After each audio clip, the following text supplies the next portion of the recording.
Hey everybody, this is Mark Johnson. Welcome to MJ Guitar TV.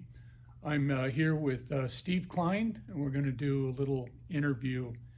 It's Saturday, January 17th, I think. The day before they let all the hostages out, right? All right, here we come. We're coming into Steve's shop here in Sonoma, California. Look at all those bodies there. Oh, this is such a cool shop.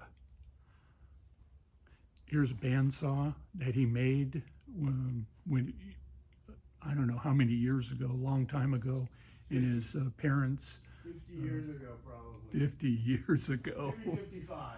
Wow, that's amazing. Look at all of this stuff here. Oh, and he's got a stash of wood.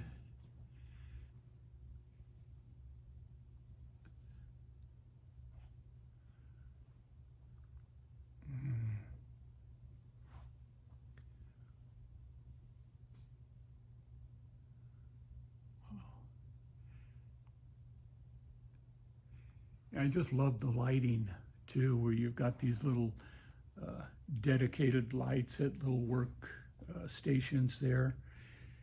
Light is hugely important, and you know that for our work.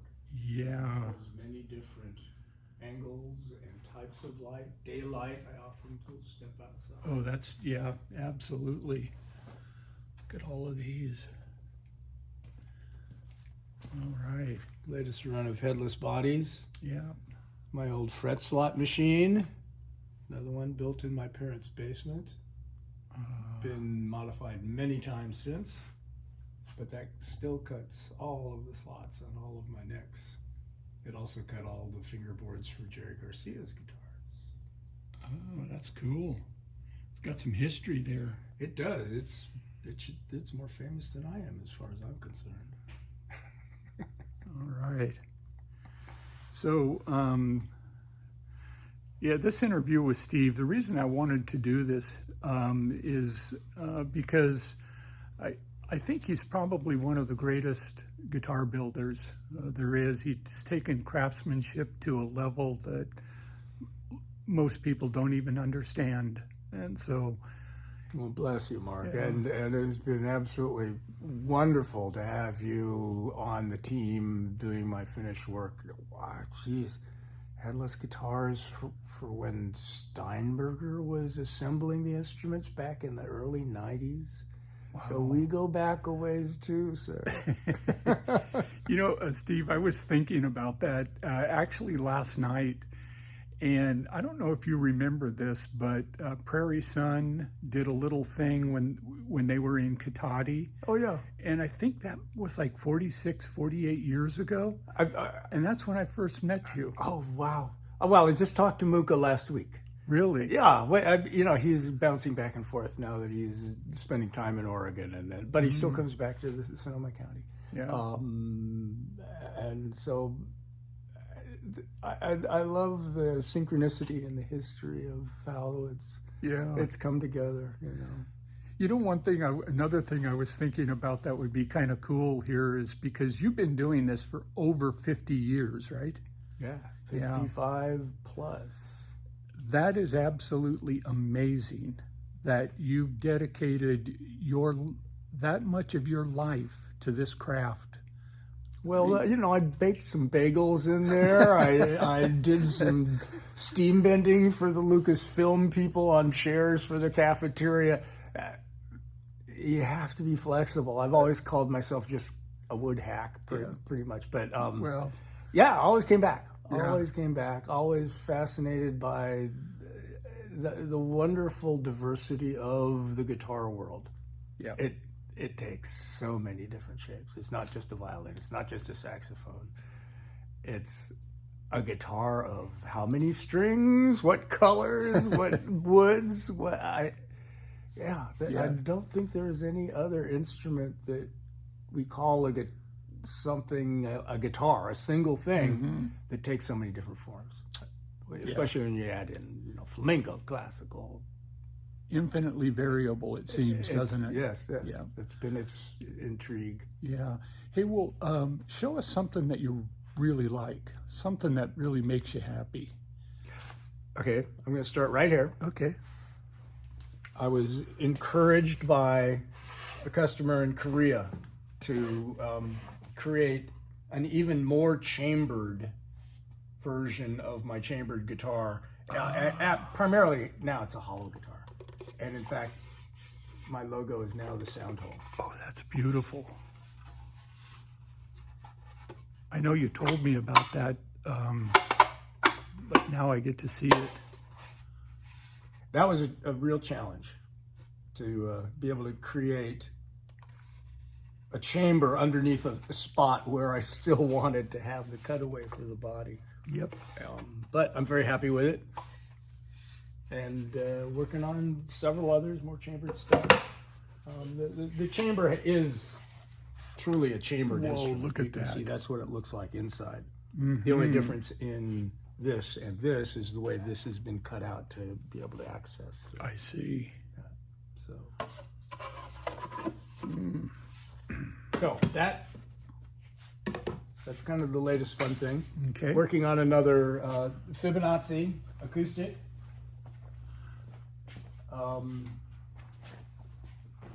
little light here. That might help. This is collaboration with my partner Steve Kaufman up in Oregon. We've worked together for 40 more years. And this is the inlay. I'll do the inlay, do the neck. This is a fan fingerboard. It's awaiting the rest of the inlay in the neck. He will get these parts at the end of the month and assemble the box up in Oregon. That is beautiful. And I can show you a finished version of this when we go out Okay. to the room. All right. That is so cool. And so you have some bodies that are finished, ready to assemble? Yes. Oh yeah. No, I always try to doing one at a time is a pointless thing because it takes so much time to set up the tools. Uh-huh. So, as you can see, neck's in progress. Everything from rosewood, torrefied with truss rods. I still have a few of the solid Guatemalan rosewood necks. Wow. Bodies in progress. Mm-hmm. And here's a beautiful one that Mark just brought. Oh, that's nice. Yeah, that's cool. And then there's some other fun things. This is a solid spruce, but huge, wide grain you'd never use for an acoustic guitar top. Mm-hmm. But it's light, has a solid body, and it's perfectly quartered.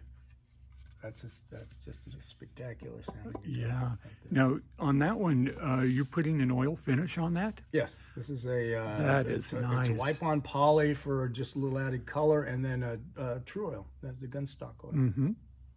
How many coats do you put on that? It depends entirely on the wood and Okay. how it is absorbing and what level of finish I want to get. Yep. This is probably, I'm going to say this is probably about 6 coats of the true oil. Uh-huh. And it's been, just lightly buffed out.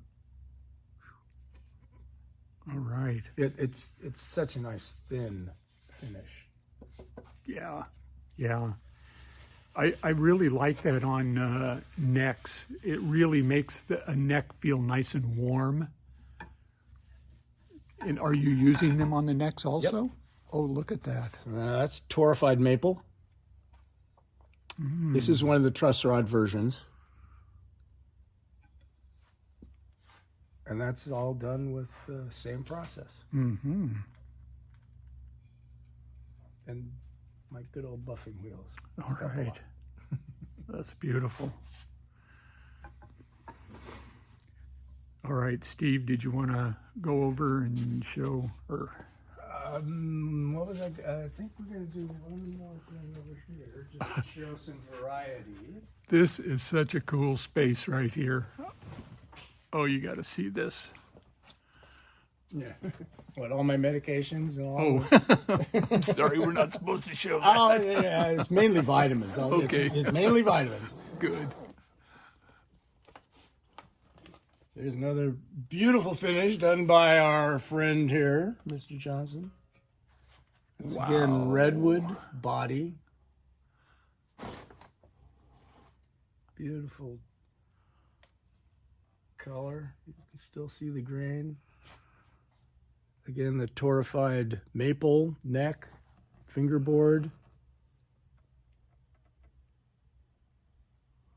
And then this is my new headstock. That is a piece of art. Well, it also does more than that. A normal blank of wood that you would get from somebody supplying you would be big enough to make a headstock, a fender headstock or something. Yeah. I take that same piece of wood, I cut it on a bias, I get 2 necks out of it because this does not flare at all. Oh. This is also now the strongest part of the neck, not the weakest. Yep. Yep. I really like that. I like that. You know, because it doesn't look strong. It's got a really nice, elegant, streamlined look to it, but it's not weak. It's strong. You will never see websites for gluing headstocks back on a Klein guitar, unlike the 13 different websites there are for Gibsons. Yeah, that's right. It's like, how do you know it's a Gibson? Oh, well, the headstock's broken. I've been trying to tell them they should just break them at the factory and get it over with. Right.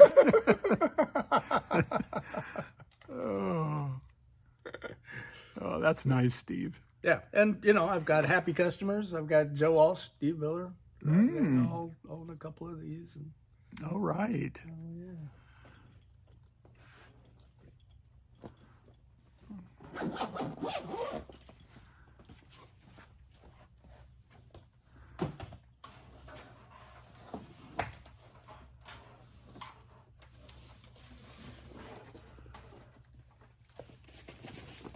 Or you with me? This is one of my designs, but this was totally manufactured in Japan.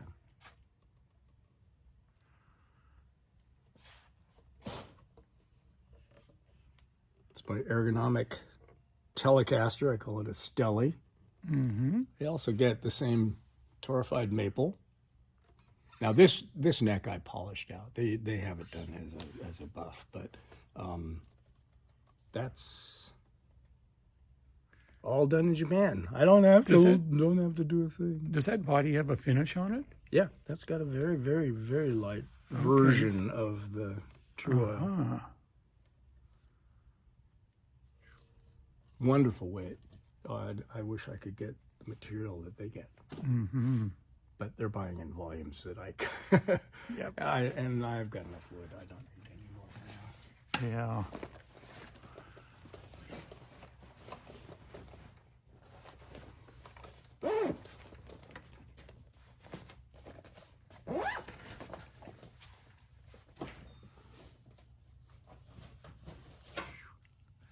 That looks like a couple of harp guitars right there, huh? One is a harp, and the other is just the Stelly, and that's for those 2 necks I showed you earlier with the maple. Oh, that's right. Yeah. Okay. And then there are a couple of black harp headstocks. The bodies are over here. Okay. Yeah, I'm fully suspecting that when the Michael Hedges movie comes out, there's going to be more interest in his harp guitar again, which I actually have here. All right. Okay, so are we done here? Yeah. All right. All right. Here we're in another part of Steve's shop. Another building. So this is a finished Fibonacci. This was the first one. This is a 7-string, as opposed to what you saw me working on there, which is going to be a 6.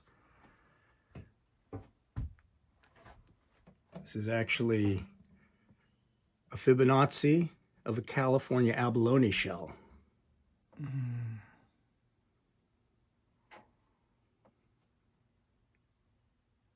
Guatemalan rosewood fingerboard, bridge, binding. Port Orford cedar neck.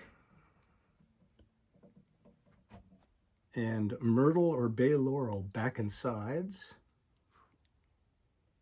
So it's all woods from the west coast of the Americas.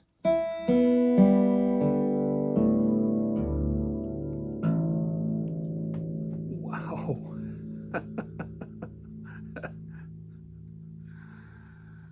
That's got a lot of tone.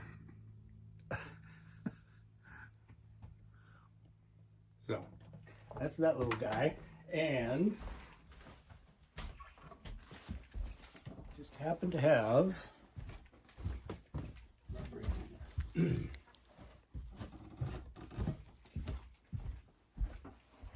Michael Hedges' harp guitar. Look It at was in a that. closet for 20 years after he passed away. Nobody could find it. Finally surfaced. It's been all cleaned up, rewired because the batteries had bled.